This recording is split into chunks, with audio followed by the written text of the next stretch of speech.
So Tim, we're on the road again, back in Devon again. This time off to see Riverford, the organic veg box company. Actually, I've been to see them a couple of times before at various times in their history, and I'm always excited to see where they're going and what they're up to. They've become a really sizable operation. When you think of the big organic veg box delivery companies, you think of Riverford, you think of Hayward and Cole, but they're not the only ones anymore. It's an increasingly crowded space, isn't it? It's crowded in different ways. There's a lot more stuff being delivered to people's houses, and actually the people who are doing what Riverford have always done, which is pulling plants out of the soil, dusting off the dirt and put them in a box to deliver them to people's houses, that's actually not become hugely more crowded. Good to see you. How are you doing? All right. Good to see you. What a spot you got here. Tell us about the past few years. It's been a challenging time for pretty much everybody. What was COVID like for you? Demand probably quadrupled, maybe more than that. I mean, there was no way that we could meet that demand, so we just closed our books when we were delivering as many as we could. We simplified our offer and we increased by 50 or 60%, I think. So we did do well out of it, but it's all the disruption and you know, coming on top of Brexit, you know, and now, of course, this year has just been off the chart in terms of fuel prices and you know, energy and so on. You know, all that disruption is just a nightmare. You know, it's just emotionally exhausting. And so many of the problems that we're facing, you know, environmental and social, require long-term policies. The economy is driven not by wheeler-dealer people in the City of London making deals, who on the whole thrive on insecurity. They probably love it because it gives them lots of opportunity. It's made by the people who actually bloody make things of some value and deliver services of some value. And to do that, they need stability. And that is something which, I don't know, government just doesn't seem to understand, with policies, you know, just changing so quickly. Driven quite largely by the City of London, where you're lucky if you can get someone to think beyond their quarterly results, let alone, you know, venture capitalists at a very stretch might talk about 3 years. We need to be talking about, you know, 10, 15, 20 years and longer. You know, we're planting trees, we're talking about centuries. When you think of the organic veg box, you think of Riverford, Hayward and Cole. Were you guys the first? No, not quite. There were, I think, certainly two box schemes running when I started, which was in '93. I delivered my first box. It's a long time ago, though. What was the organic box business like back then? Well, it was tiny. No one knew what it was. You know, the idea that you were going to deliver to someone a box of vegetables, which you decided the contents of according to the seasons and availability, rather than going to a supermarket offering you 25,000 different items to buy, was a complete anathema. You know, Margaret Thatcher was in power, the market was everything, consumer choice was everything, and we were going in completely opposite direction. I took a lot of persuading. It seemed like a completely bonkers idea, really, but when I delivered the first box and walked up, you know, the garden path, rang the doorbell, handed it over, and the person actually cared what it tasted like, who grew it, how it was grown, I knew straight away we were onto a winner, really. And you're still doing the same thing. It's basically, still you choose. Yeah, instead of delivering 30, as I did in the first week, we would pack 30 in the first minute of the first day of the week now. We do one every 2 seconds.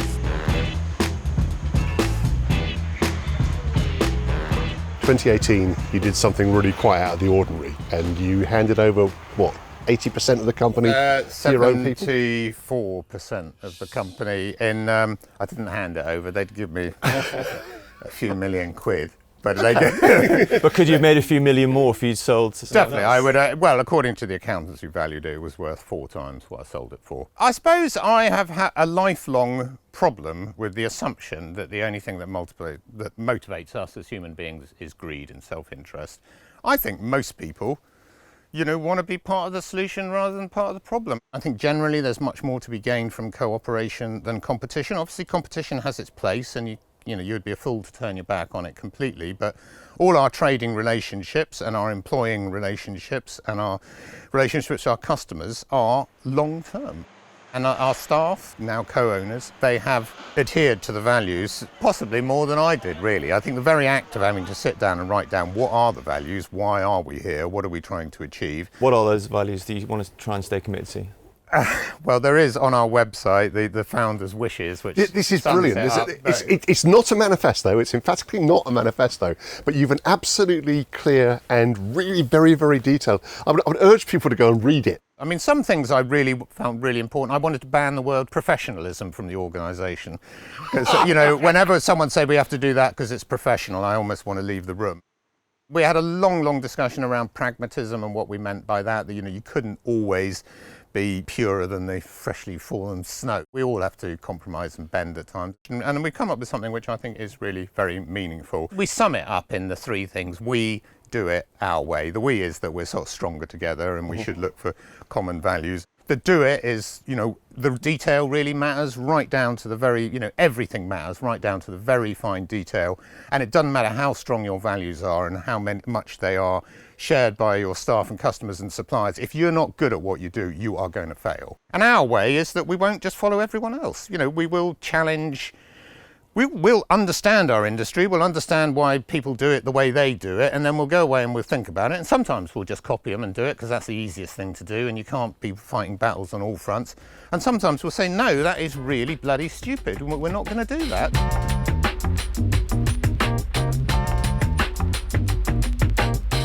So Harriet, what's your job title here? I'm the regenerative farming lead for Riverford. So I've been here for about 8 months now. Okay, so is it too early to ask you what regenerative farming actually is? Does it mean regenerating the soil, or is it more like a kind of avant-garde of farming? Farming can be quite an extractive industry. So you're taking a lot out of the soil, you're taking a lot away from the environment, and regenerative farming is about making sure not just that your farm system is being run sustainably, so that you're at least putting back what you've taken out, but the basic principle that you're regenerating the landscape that you're in charge of. So are you finding stuff out, bringing it in and trying to spread best practice in the company? Or are you telling the outside world about the companies doing it? Probably a bit of both. Riverford has a great history in terms of the way it engages with their suppliers. So we've got things like a suppliers charter that sets the standard of the kind of farming we'd expect from our suppliers and what they can expect from us in return. But we've not necessarily previously looked beyond the product. We don't know, for example, the health of the soil that product is coming from, because we've never looked at that stuff before and we've never asked. So one of our first objectives is just to properly, as much as we can, a bit of a challenge, baseline out a lot of data about the land use footprint of our whole supply chain.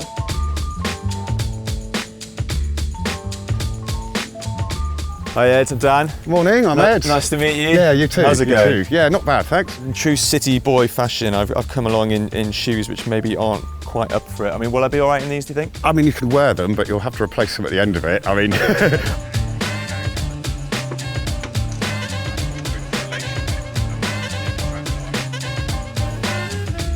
So Ed, is this a regenerative farm? Is regenerative farm anything new, or is it just labelling something which has been around for a long period of time? So organic farming, which is what we do, is all about, I suppose, sustainability really, and keeping the fertility of the soils and the soil structure, you know, in a sustainable manner. So you could farm in exactly the same way in 1,000 years and you'd have the same sort of thing. Regenerative farming is almost adding a bit onto that and going, actually, what can we do? Can we also improve what we've got? You've got to look at the whole farm and indeed, you know, a network of farms as a wider thing. It doesn't matter how good our farm is. If the neighbouring farm is a sterile wasteland, then you're going to have problems with wildlife corridors and connectivity and things like that. So you need to look at it at the wider landscape as well.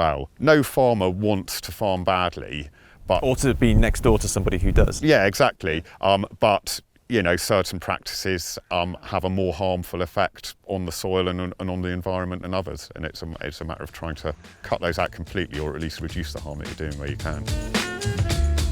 This is one farm that supplies Riverford. That's 1,500 acres that contains hedges, woodland, forest, tons and tons and tons of soil. So it has a big land use footprint, and it's only one of our suppliers. As a company, we have a huge amount of influence between Plymouth and Exeter. All of our farmers are largely based there. How they're growing food for us influences that whole landscape. So river health, coastal health, biodiversity networks, that is all within potential influence of our business. So we're working with the Soil Association to trial a new tool that they've created called the Soil Association Exchange. So that involves a digital twin of the farm that gives us information about the carbon sequestration potential, the natural capital potential. We can use the digital model to think about, well, okay, if we change this, what would be the implications of that? The key thing is going to be data-led decision making.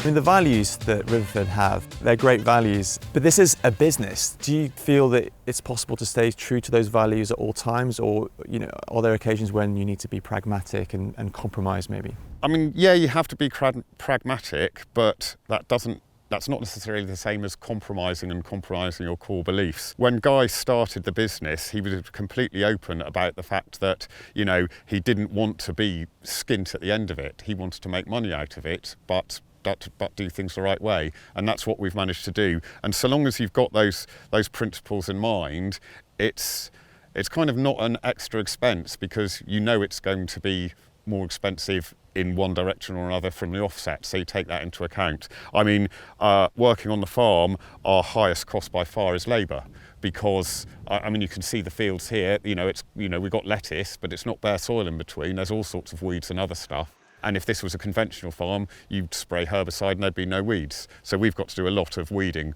Some of it's mechanical, but a lot of it is hoeing and hand weeding. So things like that have an extra expense, but you know that from the offset. Here comes the rain again. Yeah. A final quick question before we turn into a couple of drowned rats. You mentioned labour and the extra cost of farming this way. What's the labour market been like? I mean, it's tricky, and at the moment it's early days, so it's difficult to see what the long-term picture will be. I mean, we've always recruited some local labour and some seasonal labour from abroad, and pre-Brexit, our regular returnees we were able to sort out with the correct paperwork, so they're fine. Yeah. But yeah, we were hoping this spring, we were hoping to get 16 new people from abroad, and we got 0. So we had to recruit those locally, and to be fair, most of them worked out really well, but we didn't have as many applicants as we would have liked, for starters, so the choice is slightly smaller. We need to put more focus on recruiting locally. That means also accepting that local labour have their own lives. You know, a seasonal worker from abroad wants to come here and work really hard for 6 months, take 0 holiday, take it all at the end, that's great. A local worker has a family network and a life, and they want the odd Friday off, or to go to a wedding or whatever. Which hits your productivity. Yeah, so but you just have to make allowances for the fact that this person might take, 2 weeks holiday over the course of the summer. This person will take 0. Therefore, I need to recruit 1 extra person. Wondered what you make of the rise of the meal kit box. A lot of these meal kit boxes, they use a lot of plastic, to keep the ingredients separate. Yeah, they do. It's a massive compromise. We've experimented with different ways of doing things, and we use a lot less packaging than anyone else. We use, per kilo of vegetables sold, when we last measured it, I think we use 18% of the plastic that a supermarket uses, and almost all the plastic, well, I think 100% of the plastics used to wrap vegetables is plant-based, 98% plant-based, and fully home compostable. But they have little, if someone wants some soy sauce, yes, unfortunately, they just want, and they want the exact amount for that recipe, so they don't, and we have tried to get away from that. Yes, and people do complain about the packaging, and it's not satisfactory. I think ours are much better than anybody else's. But yeah, I'm not going to say that it's right. It's not.